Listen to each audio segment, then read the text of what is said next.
As pernas balançam, não tem como não. O nervosismo bate. Só por hoje aqui, pela graça do Senhor Jesus. Eu me chamo Dário. Sou um servo do Senhor Jesus em contínuo processo de restauração. Que algumas 24 horas atrás era refém do meu coração egoísta, vaidoso, orgulhoso. E essa rebeldia diante de Deus me levava a querer preencher o vazio da ausência dele com as drogas, com o vício. Posso dizer o nome de drogas, pode despertar o gatilho em alguém, mas diversas drogas. Uma mente e um coração voltado para a compulsão sexual, prática da masturbação, pornografia, prostituição e toda essa loucura. Era aquele galho seco da canção que foi cantada agora há pouco. Mas eu conheci a fonte da vida, conheci a graça e o poder de Jesus, e a despeito do meu coração rebelde, a misericórdia dele me alcançou. Hoje posso celebrar que eu não preciso mais preencher o vazio, porque não existe mais vazio, existe a presença do Criador dos céus e da terra aqui no meu coração e na minha mente. Eu não preciso mais percorrer aqueles caminhos. Glória a Deus por isso, muito bom estar aqui. Eu queria te convidar, se você quiser e puder ficar de pé, abrir a sua Bíblia aí no livro de Oséias, no capítulo 10. Vai passar aí na tela, você pode acompanhar na sua Bíblia aí, física ou digital, mas o texto também vai estar aí na tela para você acompanhar.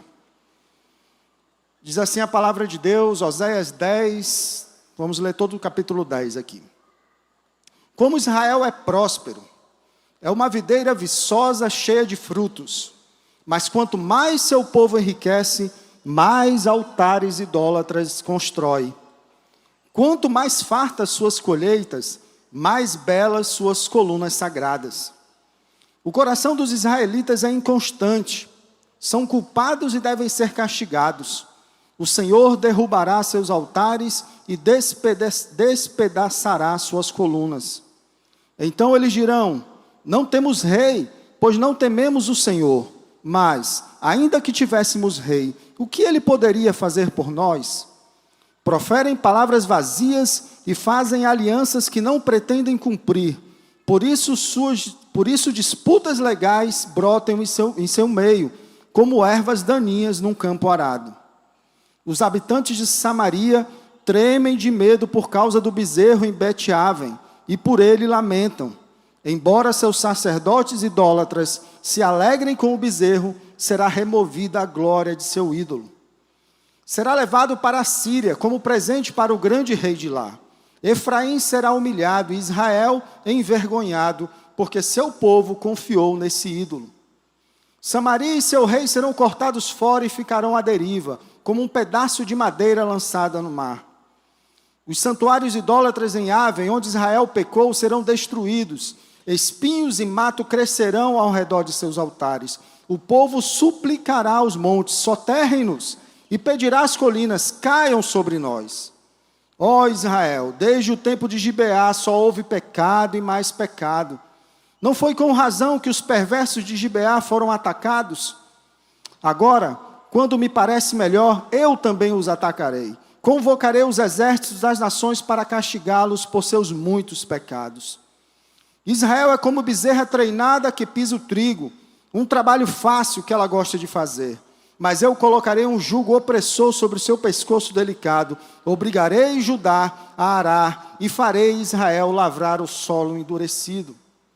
Eu disse: plantem boas sementes de justiça e terão uma colheita de amor. Arem o solo endurecido de seu coração, pois é hora de buscar o Senhor, para que Ele venha e faça chover justiça sobre vocês. Mas vocês cultivaram a maldade e juntaram uma farta colheita de pecados. Comeram fruto das mentiras ao confiar em carros de guerra e em seus grandes exércitos. Agora, os horrores da guerra surgirão no meio do seu povo. Todas as suas fortalezas cairão, como quando Salmã destruiu Bet-Arbel. Até mães e crianças foram despedaçadas ali. O mesmo lhe acontecerá a Betel, por causa de sua grande maldade. Quando amanhecer o dia do juízo, o rei de Israel será totalmente destruído. Senhor, as palavras duras para um povo desobediente, Pai, e sem arrependimento. Tua palavra, Pai, sendo lida como alerta para nós hoje. Teu povo reunido que te adora de corpo, alma e espírito, celebrando a tua presença no meio de nós, exaltando o teu nome e proclamando salvação. Pai, que noite preciosa e poderosa o Senhor já tem manifestado no meio de nós, com o teu Espírito, através de nós. Continue a fazer a tua obra aqui nesse lugar, Senhor. Nesse momento que a palavra que vem do teu coração seja ministrada ao teu povo, primeiramente a mim, Senhor, para que sejamos esse solo, Senhor, arado, que espera a boa semente do Evangelho e possa frutificar, Senhor Deus, para a glória do teu nome e para o avanço do teu reino. Te oramos, te agradecemos e fazemos isso em nome de Jesus. Amém. Você pode se sentar, meus irmãos. Glória a Deus. Palavra de Deus. Bom, antes de a gente entrar no contexto aqui específico desse capítulo 10 de Oséias, eu acho que cabe a gente trazer um contexto mais amplo, voltar um pouco mais na história do povo de Deus e olhar lá para o ano de 930 a.C., ou seja, antes da vinda do Senhor, onde o povo de Israel, que vivia até aquele momento sob o reinado de Salomão, tem um reino dividido. A cisão com as 10 tribos do norte, sendo agora reinadas por um rei levantado pelo Senhor, e as 2 tribos do sul, Judá e Benjamim, sendo agora reinadas pelo filho de Salomão, Roboão. Então há essa divisão nesse tempo. Roboão assim, assume esse reinado em Judá, enquanto a nação de Israel, ou seja, as 10 tribos do norte, são reinadas por Jeroboão, filho de Nebate. É o que está lá no livro de 1 Reis, capítulo 12. Jeroboão, nessa época, mesmo tendo recebido a profecia do Senhor, de que ele reinaria sobre essas 10 tribos, ele estabeleceu ali no meio daquele povo a idolatria. Está lá em 1 Reis, no capítulo 11, dos versos 29 a 39. Ele constrói 2 bezerros de ouro, porque ele ficou com receio diante de perder o seu reinado, se o povo deixasse de adorar ali, no local onde eles viviam, para adorar a Deus em Jerusalém, como foi estabelecido pela lei do Senhor. Então ele cria esses 2 bezerros de ouro e ele profere as mesmas palavras que Arão proferiu quando construiu os bezerros lá no Êxodo. Está aí, povo de Israel, os deuses que tiraram vocês do Egito. Então, mesmo ele tendo recebido a profecia do profeta, dizendo que Deus o levantaria como rei, ele atendeu o desejo do coração dele e temeu aquilo, ou seja, perder o seu reino para o reinado vizinho. Fato é que gerações de reis posteriores a Jeroboão se estabeleceram e nenhum deles, rei após rei, ano após ano, sem exceção, todos eles se entregaram à idolatria e levaram a fazer, não só ele, atitudes idólatras, mas todo o povo também. Então o que a gente tinha ali eram reis que tinham compromisso apenas com o seu status e com o seu poder, e submetiam o povo de Deus à impiedade, até o ponto do Senhor não tolerar mais tanto distanciamento, sem arrependimento, e promover ali com essas palavras, como a gente viu do profeta Oséias, o seu juízo. Todos repetiram o pecado de Jeroboão. Colocaram o reinado acima do próprio Deus. Então a gente tem aqui no livro de Oséias, o ministério desse profeta que ocorre durante os reinados em Judá do rei Uzias, Jotão, Acais e Ezequias. E no reinado de Israel, Jeroboão II, que não tem descendência de sangue com o primeiro Jeroboão, que levou o povo a pecar lá no princípio, mas tem uma espécie de descendência do pecado, praticando os mesmos atos que ele praticou. O ministério desse profeta, segundo João Calvino, ele foi bem longevo. Ele deve ter ultrapassado os 60 anos e ter alcançado 70 anos ou mais. Ele é contemporâneo ali dos profetas Isaías e Miqueias, esses profetas que falavam a nação de Judá, mas é também contemporâneo do profeta Amós. Ele, Oséias e ele, Amós, foram levantados pelo Senhor já para falar à nação de Israel. Então a profecia lida aqui por nós no capítulo 10 acontece exatamente no reinado de Jeroboão II, quase 200 anos depois da cisão das tribos, do reinado do povo de Deus. O reino estava ali totalmente profanado, era como uma espécie de copo, a idolatria do povo, a corrupção do povo, o pecado do povo, era uma espécie de copo que foi se enchendo ao longo do tempo até transbordar. Mais de 2 séculos de idolatria. E Jeroboão II, ele fazia parte de uma linhagem que começou com Jeú, que foi usado por Deus, esse rei Jeú, para destruir a família de Acabe, outro rei perverso, mas mesmo assim, ele continuou a praticar os mesmos atos vis. Então, a nação de Israel, naquele momento, estava vivendo em seus últimos momentos ali antes da invasão da Assíria, que aconteceria ali 30 anos após a morte desse rei Jeroboão II. E aqui a gente vê claramente, meus irmãos, a graça e o poder de Jesus. Apesar de olhar para o Velho Testamento e achar um Deus duro, um Deus talvez violento ou muito justo, na realidade nós temos um Deus compassivo e misericordioso, porque foram mais de 200 anos onde a paciência e a graça do Senhor se manifesta no meio do seu povo, onde ele levantava profeta após profeta, levando a mensagem, chamando o povo ao arrependimento. E o ministério do profeta Osés não foi fácil, como a maioria dos demais profetas. No entanto, a gente tem que ressaltar que durante o reinado de Jeroboão II, houve uma espécie de expansão do reino de Israel. Está lá escrito em 2 Reis 14, nos versos 26 a 27. Jeroboão reinou ali por 41 anos.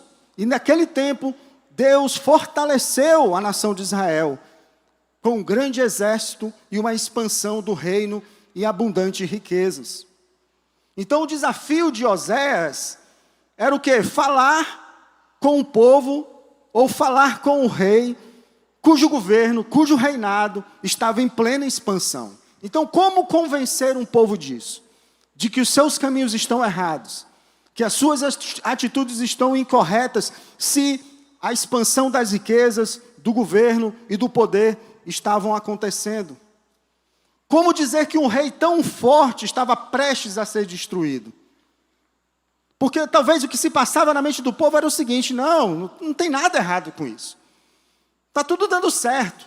O reino está expandido, o rei é forte, temos riquezas. Então, adorar bezerros de ouro, adotar práticas de corrupção, fazer como os povos pagãos que estavam fazendo ao redor e se declarar povo de Deus, era normal, era isso mesmo, fazia parte do jogo. E aqui talvez fique a nossa primeira reflexão. O Senhor confronta a mim e a você aqui com essa passagem da palavra de Deus. A gente vive numa nação altamente religiosa e altamente supersticiosa.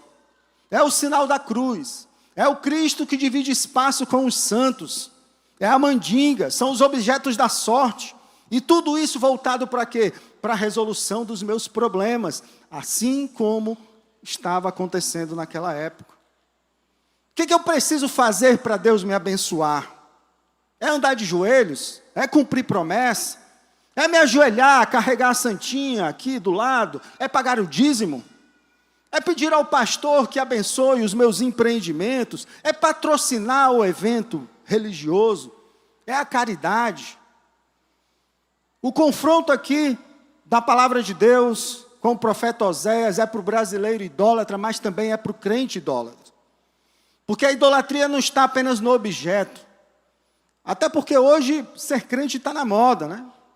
Ainda mais os batistas, que são tão calmos, né? Tão reservados, não pula, não grita, não rodopia. Mas a pergunta que Deus faz para mim e para você, a todo domingo que a gente volta aqui, o que te aproxima desse lugar? É o amor de Deus que se entregou e se verteu em sangue há 2000 anos, e que nos traz vida, redenção e salvação. É o amor de Deus que se entregou por mim, para me libertar dos meus pecados e me dar vida eterna? Ou é o amor para um Deus que pode me dar aquilo que eu preciso? O casamento dos sonhos, a casa dos sonhos, o meu negócio, o meu futuro. a minha carreira. Hoje ser crente está na moda. E ser influencer crente está na moda ainda mais, rende seguidores. Mas será que meu amor a Deus está naquilo que Ele fez por mim, ou está atrelado às benesses do que Deus pode me dar e do que eu posso usufruir nesse mundo? Muitas vezes as nossas práticas como crentes são semelhantes ao povo de Israel naquela época. Eu quero o evangelho do politicamente correto. É aquilo que aquele povo fazia. Calma aí, eu vou adorar a Deus, tem que adorar esse Deus aí, mas vamos, o que estão fazendo aqui do lado? Deixa eu ver aqui. O que faz a Síria, o que faz o Edom, o que os reinos estão fazendo aqui ao lado? Por que eles são tão poderosos? Por que os seus exércitos são tão grandes? Por que a tecnologia deles é tão avançada e a nossa não? Então calma aí, Deus, eu vou te adorar, mas deixa eu ver aqui o que está acontecendo ao meu redor. E nessa a gente vai caminhando, agradando a Deus, mas agradando o mundo. E aí eu faço como Jeroboão fez. Se Deus me deu, reconheço que Deus me deu. Mas não largo mão, porque eu coloco aquilo que Deus me deu acima do próprio Deus. Os reis daquela época faziam assim. E talvez eu faça assim hoje. Deus me dá um emprego, para manter o emprego, agora eu tenho que arquitetar todo o network. A ajuda de alguém influente para me ajudar, para eu obter sucesso nos meus empreendimentos. Esqueço que tudo que Deus me dá é para a sua glória, e busco a glória para mim, e a ajuda do mundo para manter a glória. Mas se foi Deus que me deu, meus irmãos, do que eu vou temer? Do que eu vou temer? Se é Ele que me dá, por que eu estou com medo de perder aquilo que Deus me deu? Então eu vou imitando as práticas mundanas para obter as mesmas coisas que eles têm. E aí eu só adiciono o quê? Uma pitada do cristianismo, do evangelho. Por quê? Porque é legal. Porque soa bem aos ouvidos, porque atrai seguidores. Minha esposa testemunhando que estava no salão ontem ou anteontem. É uma pessoa que estava do lado fazendo os cabelos. Ontem eu fui para o Fortal e hoje eu vou para o Aleluia. Por quê? Porque eu tenho que manter o equilíbrio. A pergunta é, quem foi para o Fortal ontem? Não levante a mão. Mas a gente vai se habituando a esses procedimentos. As festas dos crentes hoje são assim, os casamentos, os 15 anos, faz todo aquele cerimonial lindo, passa aquele vídeo maravilhoso, chama o pastor, vamos orar, glória a Deus, aleluia, e depois toca o funk, meu irmão. Porque eu tenho que agradar os convidados. Agrado a Deus e agrado o mundo. Assim que faziam os reis de Israel. Então a pergunta para o povo de Israel naquela época, era Deus perguntando, Israel, onde é que está seu coração? É Deus perguntando para mim e para você hoje, aonde está o meu e o seu coração? E a gente não pode cair nessa cilada, na cilada de que se eu estou fazendo sucesso, se a minha fé está rendendo louros, ou seja, o dinheiro está entrando na conta, a minha vida está abastada, isso é sinônimo de que Deus está comigo, Deus está me abençoando. Será que é isso mesmo? Aquele povo achava a mesma coisa, mas o coração deles estava distante de Deus. Então a pergunta que talvez eu e você tenhamos que fazer continuamente, todo dia, todo o tempo, Senhor, sonda o meu coração, Senhor. Senhor, revela as intenções do meu coração, Senhor. Então, todo o livro de Oséias, Deus chama o povo a esse arrependimento. Ele mostra a corrupção do coração do povo e adverte que o megafone de Deus estava chegando.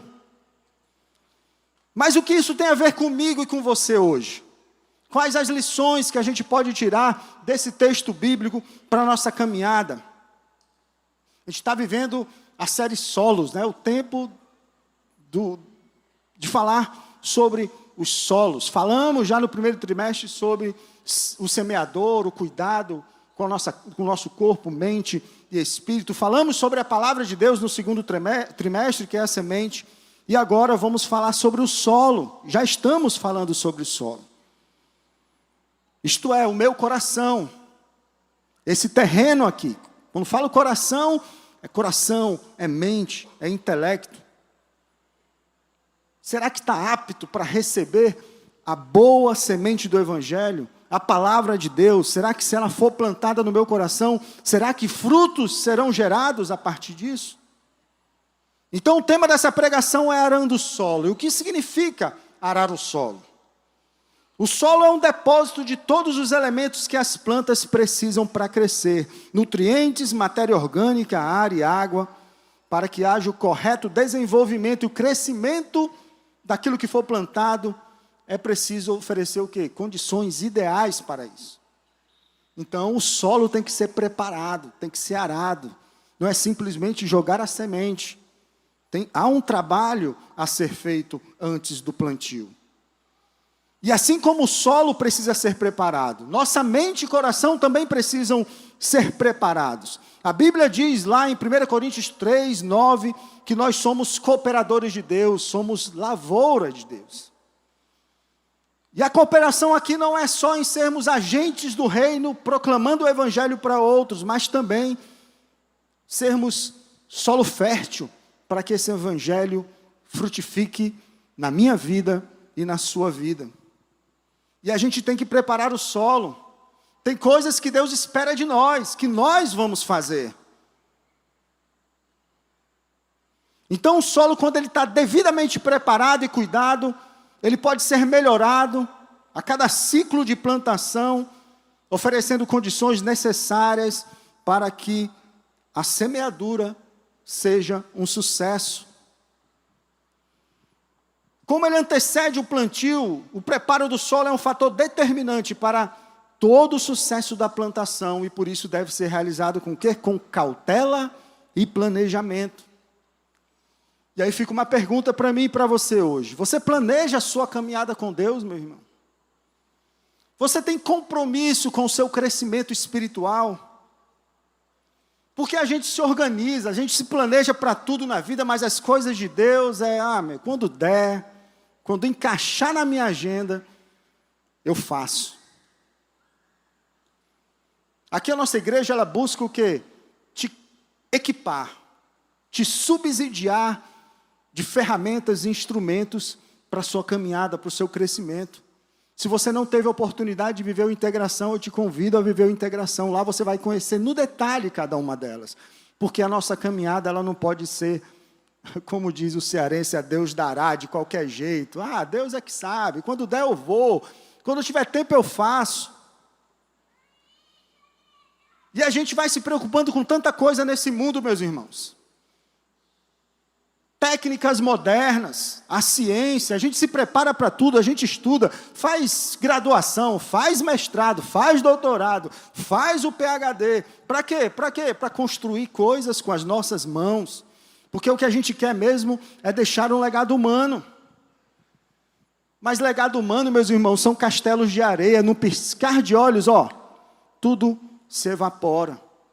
A gente viu essa semana o apagão cibernético, algumas horas com os computadores desconectados, o caos se instala. Filas em supermercados, filas em hospitais, filas nos bancos. Cadê meu dinheiro? Cadê minhas posses? Num piscar de olhos, tudo desaparece. Então, será que é nisso que os meus olhos devem estar atentos? Será que são nessas coisas que eu devo me dobrar ou buscar? Mas voltando para o arado, os benefícios do arado, quais são eles? Eles permitem que as raízes penetrem profundamente no solo. Eles fornecem melhor ventilação para a planta, removem as ervas daninhas e resíduos prejudiciais, favorece a atividade dos micro-organismos que têm papel importante na preparação do solo. A raiz, meu irmão, que precisa penetrar profundamente nesse solo, da mente, do coração, é a semente do Evangelho, é a raiz do Evangelho, e Jesus disse que Ele é a videira, então é Jesus que precisa ser entronizado na minha mente e no meu coração, na sua mente e no seu coração, para gerar frutos. O Senhor nos chama para arar o nosso coração, é o que diz o texto que lemos. Ele chamava a nação de Israel e chama a nós hoje também. Precisamos ser colaboradores de Deus para que os frutos do Evangelho venham de raízes profundas. Um coração limpo das ervas daninhas e uma atividade constante do Espírito Santo de Deus na minha mente e no meu coração. Então vamos ao texto. Vamos voltar ao texto agora e tentar extrair alguns elementos que nos ajudem a entender essa verdade. Dos versos 1 a 4, nós temos o coração infiel do povo que era ali terreno fértil para ervas daninhas. Nesse trecho do verso 1, que diz assim: quanto mais seu povo enriquece, mais altares idólatras constrói. Quanto mais fartas suas colheitas, mais belas suas colunas sagradas. O Senhor está expondo aqui nesse trecho o que é a infidelidade do seu povo. Apesar das provas incontestáveis que o Senhor deu àquela nação de que tudo vem do Senhor, céus e terra foram criados por Ele, os frutos da terra vinham dEle, as riquezas do mundo pertencem ao Senhor, e era Ele que estava dando tudo àquele povo que aquele povo precisava, mas era notório que a nação não entendia isso, e atribuía as bênçãos às suas atitudes, ou à idolatria aos deuses pagãos. E mais perguntas o Senhor faz para mim e para você hoje. A quem estamos atribuindo, meus irmãos, as coisas que desfrutamos desse mundo? É o meu entendimento? É a minha capacidade? É as circunstâncias da vida? É aquele político que te atendeu naquele dia? É aquele teu chefe que foi com a sua cara e que gostou de você? Aquele favor que você fez para alguém? O verso 2 diz que o coração dos israelitas é inconstante. Na realidade, ele está dizendo que o coração dos israelitas é o quê? Dividido. E um coração dividido não está preparado, meus irmãos, para receber a boa semente do Evangelho. Enquanto o meu e o seu coração estiver dividido, frutos não vão ser gerados a partir da sua vida, nem da minha vida. Então, o que é que tem disputado com Deus na sua vida? Porque tudo aquilo que disputa com Deus é idolatria. Mas normalmente o que disputa com Deus é aquilo que eu espero de Deus, ou seja, o meu milagre. Interessante que os milagres que o Senhor Jesus faz nos evangelhos, na sua vida nesse mundo, eles podiam trazer salvação, mas também podiam trazer o quê? Condenação. Os milagres e sinais promovidos por Jesus eram para ratificar a glória dele, traziam um benefício imediato para aqueles que eram alvo dos milagres. Mas se o coração deles não estivessem preparados, um milagre só não é suficiente. De quantos milagres, meu irmão, você vai precisar para que Deus se torne tudo na sua vida e seja suficiente para a sua alegria e para a sua vida nesse mundo? É o marido que você sonhava, a mulher que você sonhava. Ah, o meu milagre chegou. Ah, o meu milagre me frustrou. Senhor, manda embora aqui, me manda outro milagre, porque esse aqui já não deu certo. Era um emprego. Senhor, eu preciso desse emprego. Quando eu conseguir esse emprego, Senhor, minha vida vai ser diferente. Manda um milagre, Senhor. Daqui a pouco o emprego não é mais suficiente. Manda outro emprego. Cadê a promoção? Manda mais milagres, Senhor. Senhor, estou até ganhando bem. Mas para comprar aquele carro ali, só Jesus na causa. Então, mais um milagre. Era a casa dos sonhos? Não. Agora não é só mais a casa. Eu preciso da segunda casa. Talvez uma casa na praia. Uma casa no campo, na montanha. Era empresa. Mas a empresa precisa expandir. Cadê, Senhor, o meu milagre? Cadê, Senhor, o meu milagre? E vamos cantando à espera do próximo milagre. Mas se você está aqui, meu irmão, hoje, Jesus ele quer sim fazer o milagre na sua vida. Mas o milagre que ele quer, primeiro é para a glória dele, segundo para mudar o seu caráter, o seu coração e a sua mente. Qualquer coisa fora dessa realidade, ela pode ser uma cilada, porque nem tudo que reluz é ouro. Nem toda oportunidade de emprego vem de Deus, meus irmãos. Nem todo negócio vem do Senhor, ou novo negócio vem do Senhor. Nem todo o dinheiro que eu ganho é bênção. Cuidado, IBC, cuidado. Eu preciso todo o tempo falar, como o salmista falou, Senhor, som do meu coração. Pois eu posso atribuir a Deus algo que eu quero muito. Mas o que eu quero muito pode ser uma cilada do diabo, para eu colocar exatamente isso acima de Deus. E aí nós temos o verso 4. Proferem palavras vazias, fazem alianças que não pretendem cumprir. Por isso o juízo brota em seu meio, como ervas daninhas num campo arado. O crente que vive de milagres, ele é interesseiro. Ele não tem compromisso. É solo espinhoso. Se eu conseguir, Senhor, se eu conseguir isso, conte comigo, que aí sim eu vou ter compromisso. Quando eu alcançar o milagre, aí eu leio a Bíblia. Se eu alcançar a vitória, aí eu vou aos domingos aos cultos. Se eu alcançar aquilo que eu desejo tanto, Senhor, conte comigo que eu vou ser um mensageiro do teu evangelho. Na realidade, o que são isso? São promessas vazias, assim como aquele povo fez. O crente que age dessa forma também faz. Nesse tipo de solo, o que está crescendo não é a boa semente do evangelho, mas as ervas daninhas. Então eu vivo a religião, mas não vivo o evangelho. Falo de Deus, verbalizo Deus, mas o que está crescendo no meu coração são as ervas daninhas do orgulho, da autossuficiência, da vaidade. E mais cedo ou mais tarde, vou fazer como aquele povo fez, atribuir tudo aquilo que Deus me deu ao meu esforço, ao meu merecimento, pois afinal eu mereço. Dos versos 5 ao verso 10. O Senhor chama o povo ao arrependimento.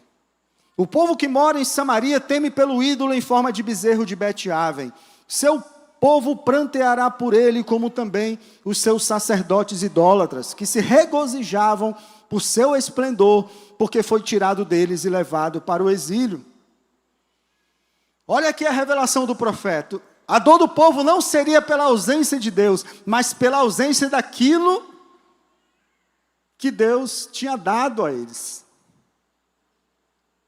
Ou seja, todos os benefícios que eles colocaram acima de Deus, a ausência dos altares idólatras. É a mãe que perde o sentido da vida quando os filhos não correspondem. É a pessoa que entra em depressão quando é abandonada. Ela ergue um altar no coração em coisas e pessoas, e quando as perde, perde o chão, perde o sentido da vida. Os versos 6 em diante. Sim, até ele será levado para a Síria como tributo para o grande rei. Efraim sofrerá humilhação e Israel será envergonhado pelo seu ídolo de madeira. Samaria e seu rei serão arrastados como um graveto nas águas. Os altares da impiedade que foram os pecados de Israel serão destruídos. Espinhos e ervas daninhas crescerão e cobrirão seus altares. Mais cedo ou mais tarde, se meu coração não estiver vivendo para a glória de Deus, eu vou ser consumido. É isso que está escrito lá em Lucas, quando se fala da semeadura. O coração, o solo espinhoso, que ele se consome, é sufocado por aquilo que talvez você atribui que Deus tenha te dado. Verso 9, desde os dias de Gibeá, você tem pecado, ó Israel, e não mudou. Acaso a guerra não os alcançou em Gibeá por causa dos malfeitores? Verso 10, quando eu quiser os castigarei, nações serão reunidas contra eles para prendê-los por causa do seu duplo pecado. Em todo esse trecho, meus irmãos, o profeta profere ali o alerta de Deus, falando claro e abertamente sobre as consequências da escolha do povo, com um único objetivo: arrependimento e mudança de atitude. Então, o importante, talvez para mim e para você nessa noite aqui, meus irmãos, é entender que as únicas coisas, ou talvez as duas principais coisas que o Senhor espera de nós, é o arrependimento e a fé na pessoa de Jesus. Deus utiliza diversas formas de nos chamar a atenção para Ele, inclusive e especialmente a dor. Era isso que esperava a nação de Israel. Dor e sofrimento. Para quê? Para se voltar para Deus.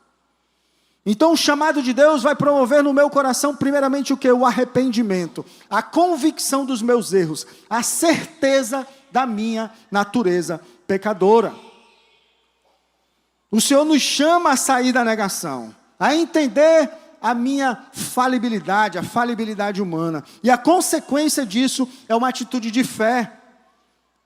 Ou seja, eu me arrependo daquilo que eu fiz durante toda a minha vida. Eu reconheço a minha fraqueza. Eu reconheço que sem Deus eu não sou nada. Isso é suficiente? Não é suficiente. Ao mesmo tempo que eu preciso reconhecer, eu preciso depositar em Jesus a fé necessária para que Ele transforme a minha vida e tudo que está ao meu redor. Então eu venho acreditar que Jesus é capaz de restituir a minha sanidade. Não é restituir bens ou pessoas, é me trazer para o plano original, é me tornar filho de Deus. E o arrependimento e a fé, eles não são sentimentos, são atitudes. Não é apenas o emocional, ele não acontece somente quando eu levanto as mãos no apelo. Na realidade, o arrependimento e a fé são os elementos, sim, que vão arar o meu coração para receber a verdadeira semente do Evangelho. Arrependimento e fé são atitudes contínuas, meus irmãos. Não é só uma vez, não é só no apelo do pastor, não é só quando eu entrego a minha vida a Jesus, é uma atitude diária, contínua. Porque continuamente eu preciso entender as minhas limitações, constatar as minhas fraquezas e ter certeza de que só Jesus pode restaurar minha mente e meu coração e me fazer nascer de novo. É um processo de transformação de dentro para fora. E o fruto do arrependimento da fé, qual é? Do arrependimento e da fé, qual é o fruto? É a obediência. O arrependimento e a fé são atitudes minhas, e à medida que eu vivo essas verdades, o meu coração vai sendo arado, vai sendo revolvido, para que a semente do Evangelho possa crescer e frutificar. O arrependimento e a fé vão ser as ferramentas do arado de Deus na minha mente e no meu coração. O arrependimento, ele é a enxada. Para que serve a enxada? É uma ferramenta de uso manual que contém lâmina afiada e sua principal função é o quê? Capinar, ou seja, tirar os matos e as ervas daninhas do solo. Então o arrependimento é a enxada que vai cortar as ervas daninhas do orgulho, da vaidade, da autossuficiência, do egoísmo. Não há arrependimento na superficialidade, meus irmãos. As ervas daninhas, elas possuem raiz, e a enxada do arrependimento tem que ir fundo. Mas aqui a gente fala de arrependimento e não é de remorso. O remorso, ele é superficial. O remorso, ele é o medo das consequências das minhas atitudes. Então eu fico, ai meu Deus, eu não devia ter feito o que eu fiz. Mas na realidade é medo das consequências. O arrependimento não. O arrependimento, ele vai na origem. A enxada, ela machuca o solo, mas ela é necessária para fazer a limpeza. Eu preciso me conhecer. Eu preciso ir a fundo na minha história. Eu preciso visitar o meu passado, saber o que eu fiz, saber o que fizeram comigo, saber por que eu faço o que eu faço hoje, e especialmente saber do que eu sou capaz de fazer. Outra ferramenta do arado de Deus no meu coração é a fé. E a fé aqui eu comparo com o ancinho. Alguém sabe o que é ancinho? É um nome estranho, né? Alguns chamam de ciscador. Tem uma foto aí do ancinho. Olha aí o ancinho. O ancinho ele serve para quê? Ele serve para afofar a camada superior da terra. É usado onde a terra está mais compactada. É onde eu preciso revolvê-la para a aplicação do adubo ou da matéria orgânica. A ferramenta arranhará sua superfície para deixá-lo o quê? Mais permeável. E o ancinho serve para atividades que têm um solo duro, onde tem rochas. Com ele você pode preparar o solo, nivelar e desagregar a terra, deixando o local pronto para quê? Para o plantio. E a fé vai ser o ancinho, meus irmãos, que vai afofar a dureza do meu coração, a dureza da minha incredulidade. A fé é algo dado por Deus, está lá em Efésios 2, de 8 a 10. É dom de Deus. A fé é uma semente lançada por Deus, mas ela se fortalece à medida que eu tenho experiências com Deus. Então, quando eu abro mão, quando me arrependo da minha vida, dos meus pecados, das loucuras que eu fiz, entendo que eu sou pecador. Essa é a atitude do arrependimento. Agora, para tomar novas atitudes, eu vou precisar de quê? De fé. Abrir mão das minhas vontades, negar a mim mesmo, me abster das práticas antigas e agora me entregar às novas práticas e esperar o resultado. Então a entrega das minhas vontades é feita mediante a fé. Eu confio em Deus e deixo Deus fazer. É não agir como Deus. É deixar Deus agir. Há uns 7 anos atrás, no meu trabalho, na empresa onde eu trabalho, eu pedi para mudar de área. E entendendo que aquilo era melhor para mim, entendendo que Deus estava falando comigo, que aquele era o momento. E aí, decidi dar um passo de fé. Fui lá, não, vou mudar, vou fazer, e fui. Aí chego na nova área, uma nova área totalmente diferente, ninguém me conhecia. E aí eu fui tratado como estagiário nessa nova área. Normal, né? Rapaz, você está chegando aqui agora, vai começar a aprender agora, venha. Aí algumas ervas daninhas começaram a querer brotar no meu coração. Como assim? Você sabe quem eu sou? Você sabe com quem você está falando? Eu pensando, né? Não vou aceitar essa situação. Olha o que eu já fiz. Eu tenho mais de, sei lá quantos anos nessa empresa. Olha o meu passado, o meu histórico. Agora você quer que eu faça isso? Simplesmente isso. E ali esse negócio foi criando, eu alimentando no meu coração, o orgulho, a vaidade. E aí todo o movimento que eu fiz diante de Deus para ir para aquela área, agora eu estava fazendo para sair. E aí liguei para o antigo chefe, liguei para não sei quem, falei com não sei quem, falei com A, falei com B, falei com C. E o diretor da área, você não sai daqui, tem perigo. O que eu precisava naquele momento ali? Arrependimento. Independentemente se eles acreditavam ou não em Deus, independentemente de qual a fé que eles professavam, o Senhor me chamou ao arrependimento. Vá lá, pede perdão. Eu tive que ir lá, de pianinho, pedir perdão. Meu chefe, superintendente, diretor da área, me perdoe pelas atitudes que eu fiz, por tudo aquilo que eu cometi nesse momento, e eu decido me submeter a tudo aquilo que Deus tem preparado para mim aqui nesse lugar. E a fé, agora, de que essa atitude era melhor para mim, de que Deus estava no controle da minha vida. E de lá para cá eu venho colhendo os frutos preciosos no local onde eu estou trabalhando hoje. Há 7 anos o Senhor tem me abençoado, tem cuidado de mim. Mas isso não é o mais importante. O mais importante é que Deus não permitiu que o meu coração fosse engolido pelas ervas daninhas.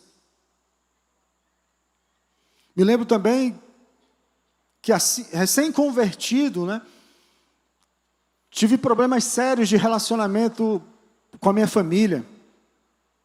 Principalmente meu cunhado, minha cunhada. As atitudes violentas que eu tinha tido na época do consumo, do uso e do abuso das drogas, levaram a uma quebra do relacionamento, a quebra da confiança, um distanciamento. E aí o Senhor Jesus entra na minha história, entra na minha vida, começa uma transformação de dentro para fora. E aí o Senhor me chama agora, vai lá, volta lá, vamos reconstruir os relacionamentos.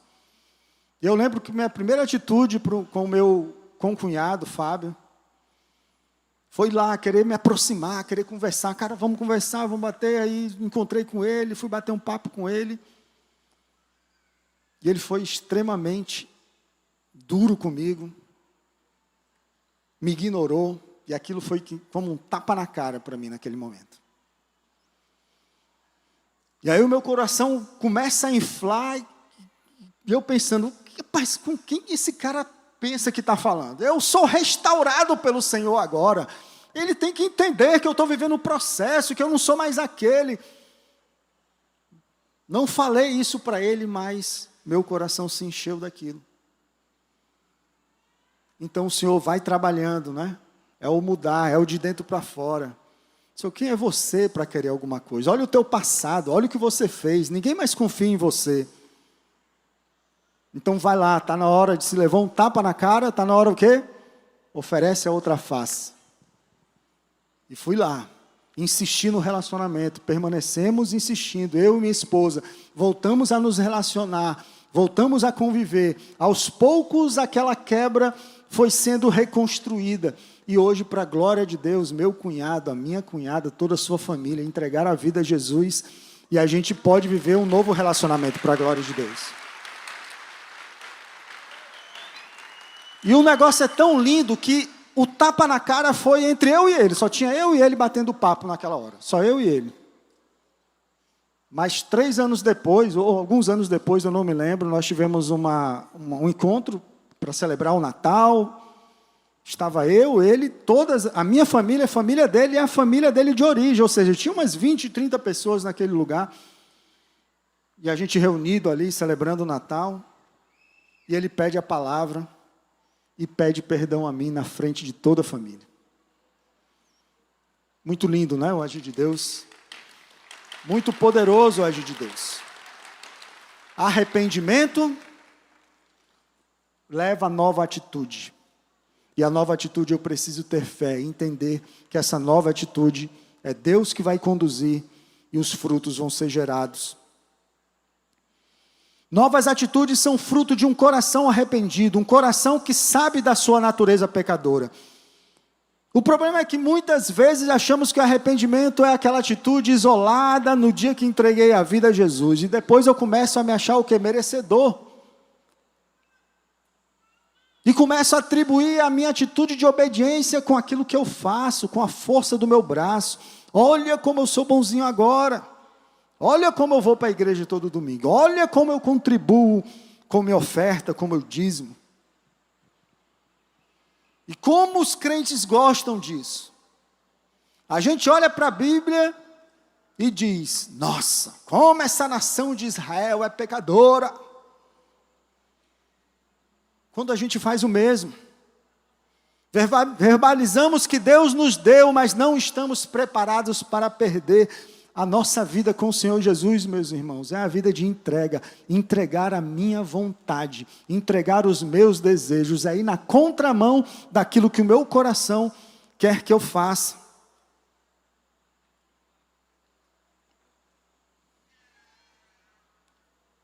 A gente quer logo esquecer o sofrimento, não é não?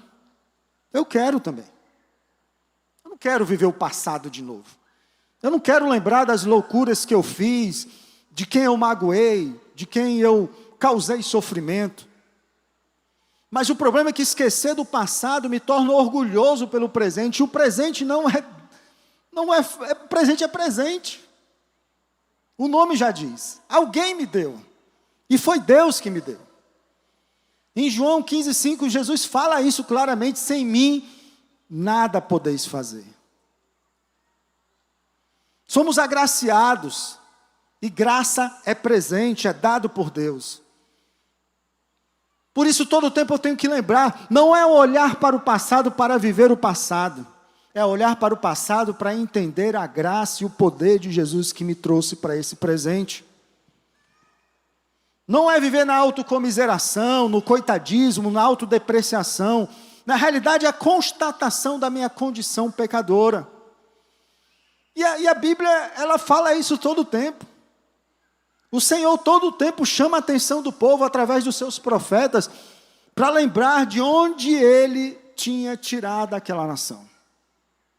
Todo o tempo. O apóstolo Paulo, todo o tempo, ele relembra do seu passado. Para quê? Para exaltar o poder e a graça de Jesus.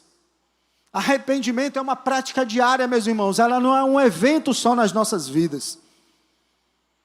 O arrependimento é que move o coração de Deus, torna o nosso coração contrito. É o que está lá no Salmo 51, 17. O Senhor não vai desprezar um coração quebrantado e contrito. Arrependimento é se humilhar, é assumir meus erros, não só diante de Deus, mas também diante das pessoas. Fiz muito mal às pessoas. Fiz mal à minha esposa. Fiz mal à minha sogra que está aqui. Eu olhava para isso e eu falei, Senhor, como é que isso não vai dar certo? Não tem como eu ser perdoado pelo que eu fiz. Não tem como apagar esse passado tão horrível de tantas coisas que eu pratiquei, violência física, violência verbal, abuso emocional, tanta coisa. Mas hoje eu estou aqui com a minha esposa, com os meus filhos, com a minha sogra, sendo perdoado por ela a cada dia.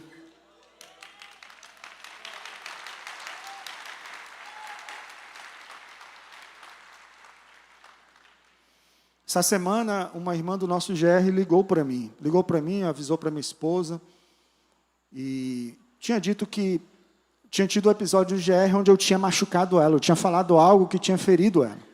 Já tinha acontecido há algum tempo, eu rememorei aquilo, e a primeira coisa que eu pensei, não, eu não fiz nada não. Mas o arrependimento não é daquilo que eu sinto, é daquilo que eu fiz. E se o que eu fiz, alguém está dizendo que machucou, quem está sentindo a dor é ela, não sou eu. Então, perdão, minha irmã, misericórdia, me perdoa, me perdoa. Por mais que eu diga que não foi a intenção do meu coração, não interessa. Eu machuquei, eu feri. E eu não posso deixar, meus irmãos, por causa do meu orgulho, da minha vaidade ou autossuficiência, dizer que não foi nada não, meu irmão. Não foi nada, que deixe de besteira. Quem sente é o outro. E eu não posso deixar essa raiz terrível, que é o rancor, que é a chateação, que é a mágoa, que é o ferir o outro, deixar criar raízes no coração do outro. Eu lembro de outro episódio aqui. A gente tinha se convertido há alguns anos, a Milena ainda era a provedora do lar, profissionalmente, muito bem, só que a muito custo, né?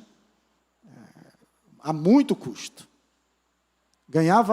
Sustentava o nosso lar, mas a muito custo, penando emocionalmente, fisicamente.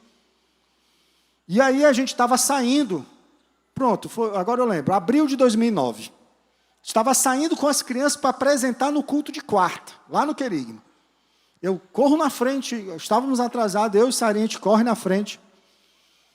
E a Milena está com a Mariana nos braços, 1 ano de idade, acabou de completar 1 ano de idade. E aí ela vai descer as escadas, escorrega, sai bolando a escada. E lá embaixo a Mariana, 1 ano, bate a cabeça fica desse tamanho, a gente corre para o hospital. E a nossa filha vai para a UTI. O Senhor foi cuidando da gente naquele momento. E quando a gente estava lá, na UTI, envolto a essa questão, meu Deus, a minha filha estava bem, estava estabilizada, nenhuma concussão, né, o Senhor cuidando, e aí o chefe da Milena liga. Aí eu não aguentei, peguei o telefone, você está pensando o quê, rapaz? Estou aqui com a minha filha na UTI, soltei os cachorros para o homem. Agora, estou na minha razão, né? Simbora. Vai para frente, vamos para frente. Quando dá no dia seguinte, semana seguinte, pela graça de Deus, o Senhor cuidou da nossa filha, saímos, né, em paz de lá, sem nenhuma sequela, graças a Deus. Mariana está por aí no nosso meio, já com 15 anos, né, para a glória de Deus. Mas O ponto aqui que eu quero chamar a atenção é porque isso ficou no meu coração, o Senhor me chamando a atenção, o Espírito Santo. A sua razão você perdeu no momento que você falou alô naquele telefone. Eu podia ter razão, meus irmãos, mas quem executa a justiça é o Senhor, não sou eu. E o problema de você pecar é isso, que tem que voltar para pedir perdão, né? Aí lá vai eu, bater na porta do homem, ele estava lá esperando a Milena, e aí ele sai, vai pegar o carro dele e eu me aproximo, ele até se assustou assim. E eu, meu amigo, me perdoe pelas palavras que eu falei, a forma como eu falei, eu não tinha o direito de fazer aquilo que eu fiz, tratei, cuidei, fui perdoado, né? Zeramos tudo ali. E depois de alguns dias ali eu recebo o resultado do concurso que eu fiz para o banco, né? Passei no concurso do banco, né? O Senhor me leva para uma vida profissional, para sustentar o lar, e a Milena pode sair em paz daquele trabalho, sem dever nada a ninguém, cuidar da nossa casa, cuidar da nossa família, e a gente desfrutar. O que eu precisava ali? Arrependimento. E a fé de que o pedido de perdão é algo poderoso, acima de tudo para mim. Porque esse negócio de pedir perdão, meu irmão, não tem nada a ver com testemunho, não. Às vezes o cara, eu vou pedir perdão porque eu vou testemunhar. Que conversa é essa, meu? Eu vou pedir perdão porque eu preciso entender a natureza do meu pecado e eu preciso mudar de rumo, mudar de atitude, mudar de vida. Testemunho é algo que vai brotar de qualquer coisa, mas é que Deus que vai fazer isso, não sou eu.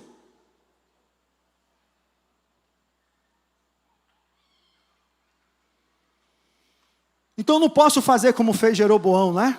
Mas eu sou tentado a fazer isso todo o tempo. Minha reputação, manter o meu status, o meu ministério, o meu cargo, a minha função, minha liderança no GR, onde Deus tem me colocado. Eu começo a colocar máscaras, meus irmãos, e começo só a querer mostrar aquilo que faço de bom. Não me arrependo mais, não confesso mais pecado. Tenho medo de ser julgado. Meu testemunho, ele começa a ser parcial. Eu não quero mais lembrar de onde Deus me tirou. Eu começo a querer somente testemunhar aquilo que eu faço de bom. E normalmente, quando eu faço isso, eu começo a assumir e me colocar no lugar de Deus. Graça, meus irmãos, é graça. Graça sobre graça. A música de Marcos Almeida, lá da Palavra Antiga, misericórdia, graça e um cálice de amor, estão na minha mesa antes do sol se pôr, todos os dias Deus restaura o meu ser, toda essa obra é tão grande, é a graça de Jesus, arrependimento é a constatação, a fé é a resposta, e o fruto é a obediência. Caminhando aqui para o final, versos 11 e 12, o solo arado, campo fértil para a semente do Evangelho. O verso 11, ele constata que o pecado é a porta larga, é o caminho fácil. Quando os meus olhos não estão no Senhor pelo que Ele é, mas somente naquilo que Ele pode me dar, eu dou vazão aos atalhos do prazer. Falo de Deus, estou na igreja, mas ainda sou impulsionado ou dominado pela busca incessante do milagre, ou seja, da resposta imediata, da solução rápida. E aí quando ela não vem, eu me frustro. E aí me torno solo duro, infrutífero. Porque eu não quero passar pelo processo de santificação. Eu não quero passar por um processo de restauração. Meus irmãos, santificação é humilhação. Restauração é humilhação, é eu me humilhar mesmo diante de Deus. Se o meu coração e o seu coração não está sendo movido, não está sendo revolvido pela enxada do arrependimento e pelo ancinho da fé, você pode estar se tornando, ou eu posso estar me tornando, um fariseu legalista. E o meu mapa, é engraçado porque o mapa, ele foi trazido, esse conceito, essa metodologia exatamente para a gente fazer aquilo que o pastor Armando falou no início, um encontro com Deus, é pessoal, sou eu e Deus, tem a ver comigo e com Ele, o que Ele está falando comigo, o que eu vou fazer, do que eu tenho que me arrepender, do que eu preciso mudar. Essa é a natureza do mapa. Mapa não é pregação. Mapa não é púlpito. Que Deus falou comigo. O que eu preciso mudar? Atitude de arrependimento diária. No verso 12, o Senhor diz assim: plantem boas sementes de justiça e terão uma colheita de amor. Arem o solo endurecido do seu coração, pois é hora de buscar o Senhor, para que Ele venha e faça chover justiça sobre vocês. Mesmo em meio à dureza do coração do povo, o Senhor traz uma palavra de esperança.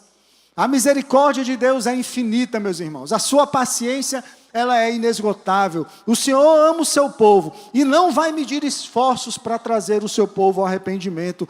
Então, a saída é possível. Essa é a promessa maravilhosa. Se o arrependimento e a fé são genuínos, meu solo, meu coração vai estar preparado. Quando busco ao Senhor dessa forma, a semente do Evangelho vai ser lançada e o Senhor vai mandar chuva. Chuva de justiça para regar o solo. E Ele vai começar a dar frutos, 30, 60, até 100 por um. Aleluia. Um coração arrependido aponta para Jesus e não para si mesmo. Os frutos do Evangelho da graça não são para benefício próprio. Quando o meu solo é arado diariamente pelo arrependimento e pela fé, minhas atitudes de obediência são movidas sempre em favor dos outros, favor do outro. Mas eu acabo sendo o maior beneficiado. Atos 20 e 35, há maior prazer em dar do que em receber. Então o Senhor nos chama essa noite, meus irmãos, para a gente se livrar de tudo aquilo que nos impede de nos aproximar de Deus. Vamos esquecer a loucura desse mundo, se é Trump ou se é Biden que vai ganhar a eleição, o que vai acontecer em 2026 no Brasil. Isso não nos interessa, o nosso foco é outro. E aí nos versos 13 a 15, temos a esperança messiânica para finalizar. Mas vocês cultivaram a maldade e juntaram uma farta colheita de pecados. Comeram o fruto das mentiras ao confiar em carros de guerra e em seus grandes exércitos. Olha aí o que acontece. Cultivar as ervas daninhas. A colheita vai ser de pecados. A mentira plantada. O fruto da destruição que a gente vai colher. Agora os horrores da guerra surgirão no meio do seu povo. Todas as suas fortalezas cairão, como quando Salmã destruiu Bet-Arbel. Até mães e crianças foram despedaçadas ali. O mesmo lhe acontecerá a Betel, por causa de sua grande maldade. Quando amanhecer o dia do juízo, o rei de Israel será totalmente destruído. A banda pode subir, os irmãos. O que esse trecho traz, meus irmãos? Versos 13 a 15. A esperança messiânica. Ele mostra e ratifica a destruição vindoura da nação de Israel. Ele traz a confirmação da justiça divina. O reino idólatra seria destituído, o lugar da idolatria seria dizimado. Não tinha como não ser cumprido o juízo de Deus sobre aquela nação. Mas a promessa de restauração já havia sido dada. A nova aliança não poderia ser feita com as bases antigas. As mensagens duras desses versículos trazem de forma subjacente a esperança messiânica dada pelo mesmo profeta. Que é o que está lá em Oséias, no capítulo 6. Coloca aí na tela. Versos 1 a 3. Venham, voltemos para o Senhor. Ele nos despedaçou, mas nos trará cura. Ele nos feriu, mas sarará as nossas feridas.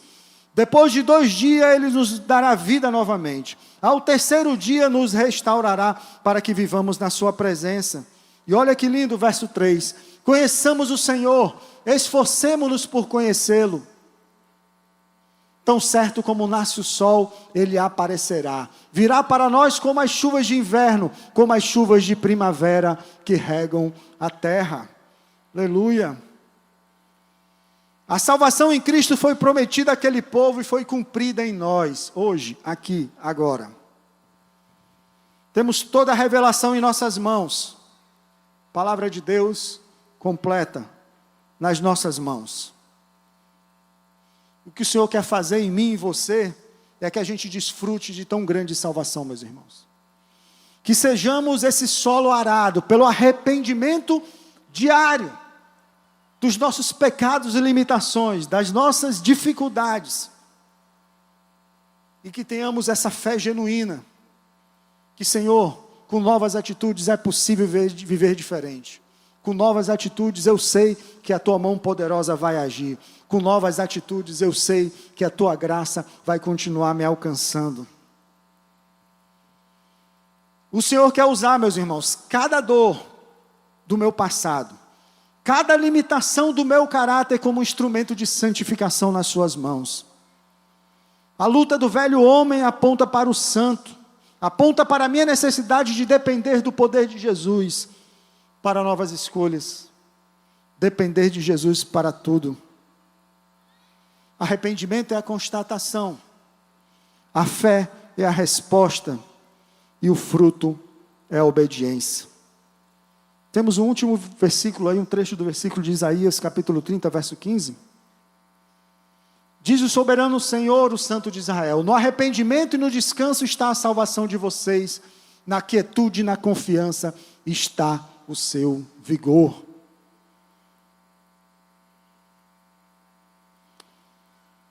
Aleluia. Curva sua cabeça em oração aí agora nesse momento. Senhor, te agradecemos, Pai, por esse tempo, pela sua palavra aberta, pela sua presença em nosso meio, pelo seu poder em nosso meio. Tua palavra aberta nos chama, Senhor Deus, ao arrependimento diário e contínuo, a viver conforme a tua vontade, Pai, é uma atitude de fé. Substituir as práticas do passado por uma nova atitude, Senhor Deus, requer a confiança que o Senhor está no controle das nossas vidas. Nos ajuda, Senhor, como igreja, a viver a tua verdade, o evangelho genuíno, Senhor. Nos ajuda a preparar o solo do nosso coração a cada dia, Senhor, para que a boa semente do teu evangelho dê frutos, Senhor. Frutos de salvação, frutos de vida eterna, frutos de santificação, frutos, Senhor Deus, do avanço do teu reino. Glórias ao teu nome, Senhor, louvado seja o teu nome. Mas eu não quero deixar, meus irmãos, de nesse momento dar a oportunidade. Talvez o solo do seu coração estivesse, ou esteja, ou ficou endurecido por muito tempo, assim como o meu. Coração vaidoso, orgulhoso, rebelde, que se afastou da vontade de Deus para que viver e dar vazão às minhas loucuras. Mas talvez alguém já tenha falado do evangelho para você. Alguém já tenha anunciado e testemunhado do poder de Jesus ao longo dos últimos dias, das últimas semanas, e hoje você está aqui. E talvez essa palavra tenha ido ao seu coração para uma atitude agora de arrependimento, de entrega. A constatação da sua natureza pecadora talvez seja o momento agora dos seus olhos se abrirem e confiarem que existe um poder superior, um Deus todo-poderoso, um Jesus maravilhoso, que quer resgatar a sua história, quer resgatar a sua vida, e que seu arrependimento vai levar a fé na pessoa de Jesus para uma nova vida e uma nova história. Então, faço a pergunta aqui: tem alguém no nosso meio aqui nessa noite que queira entregar numa atitude de arrependimento a sua vida e confiar em fé a sua vida a partir de agora ao Senhor Jesus? Se tiver alguém nesse lugar, levanta sua mão onde você estiver aí. Eu quero ver se tem. Aleluia. Glória a Deus. Aleluia. Mais alguém? Deus está dando oportunidade de uma atitude de arrependimento. O arrependimento é uma atitude nossa. A entrega é uma atitude nossa. Mais alguém no nosso meio que queira decidir entregar sua vida a Jesus? Aleluia. Glória a Deus, meu irmão. Glória a Deus, aleluia. Louvado seja o teu nome, Senhor. Palavra de Deus para mim e para você. Vida nova sendo gerada em Cristo Jesus. Glória a Deus, meus irmãos, pelo agir de Deus nessa noite. vidas sendo resgatadas, vidas sendo entregues à pessoa de Jesus. Vamos orar para esses irmãos, vamos ficar de pé para encerrar esse tempo.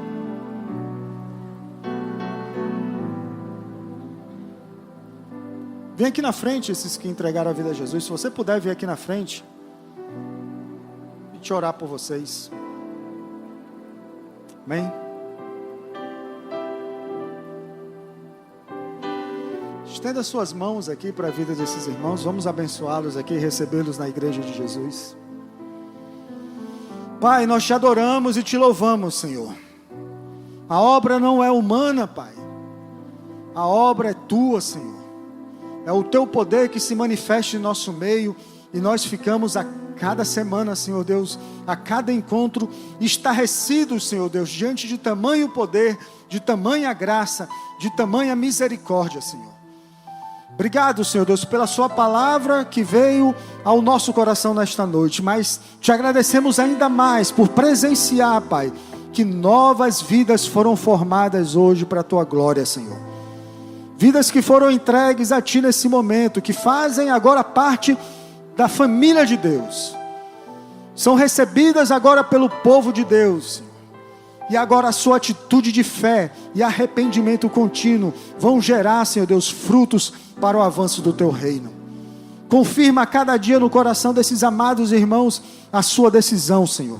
E que o Senhor continue sustentando eles e toda a sua igreja, Senhor Deus, para levar a boa semente do Evangelho para o avanço do teu reino, para a glória do teu nome. Te adoramos, te agradecemos e te louvamos em nome de Jesus.